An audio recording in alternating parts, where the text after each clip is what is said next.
If you keep saying you're going to kill yourself, I'll have to conduct a formal risk assessment, right? I've been making a conscious effort to stop, but sometimes the words just slip out. I put my hands out in front of me, an admission of guilt.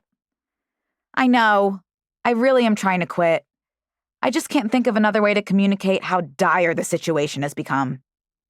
After my 4 years of therapy with Sandy, she's gotten pretty good at figuring out how to talk me off a ledge.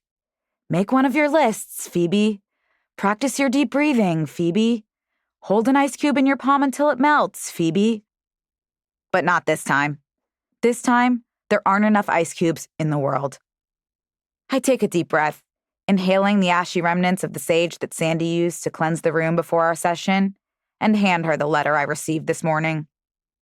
Read it and weep, I tell her, sinking back into the floral upholstery of the couch. When I saw the beat-up edges of the envelope addressed to me in my own teenage handwriting, I knew exactly what was inside. And I wanted to light it on fire.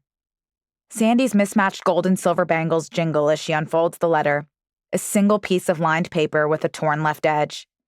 I close my eyes, conjuring up the image of the Twilight-themed notebook I ripped the page out of all those years ago. It was from the moleskin of a killer collection, and the iridescent cover would sparkle when it was exposed to direct sunlight. It has, unfortunately, been discontinued. It doesn't take Sandy very long to read the letter. It's only 2 sentences, after all. "What am I looking at here, Phoebe?" she asks. I take the letter back from her, mesmerized again by the 7 words scribbled across the page. My handwriting was more girlish back then, much rounder and loopier, but it's undeniably mine. The paper is yellowed and wrinkled with age, but the message written in bold, black Sharpie is as prominent as ever. Lose your virginity. That's all I ask. PB. This was a letter I wrote to my future self when I was 18, I start to explain. It was our final assignment for 12th grade English before graduation, to write a list of goals we hoped to accomplish by the time we turned 30. We stuffed them into envelopes, wrote our names on them, and handed them in to our teacher, who promised they would make it to us by our 30th birthdays. Sandy nods slowly. That was the only thing I wrote. I had started to panic when I realized I would be the only one of my friends heading into college a virgin. Not because 18 felt like it was too old to be a virgin, but because I was still the exact same girl who'd thrown up on Lucas Johnson. Very little had changed since that moment. I'd finally stomached my first kiss, but only because it was during a game of Spin the Bottle and I had no time to panic before Joshua Cohen's chapped lips were on mine. I tried kissing a few more boys I liked more than Joshua, but every time I got close, I would run away the second I felt my palms start to sweat. I spent my entire adolescence caught up in fantasies of romance and boyfriends, but when it came to real life, 18 was the age when I started to think that maybe it would never actually happen for me.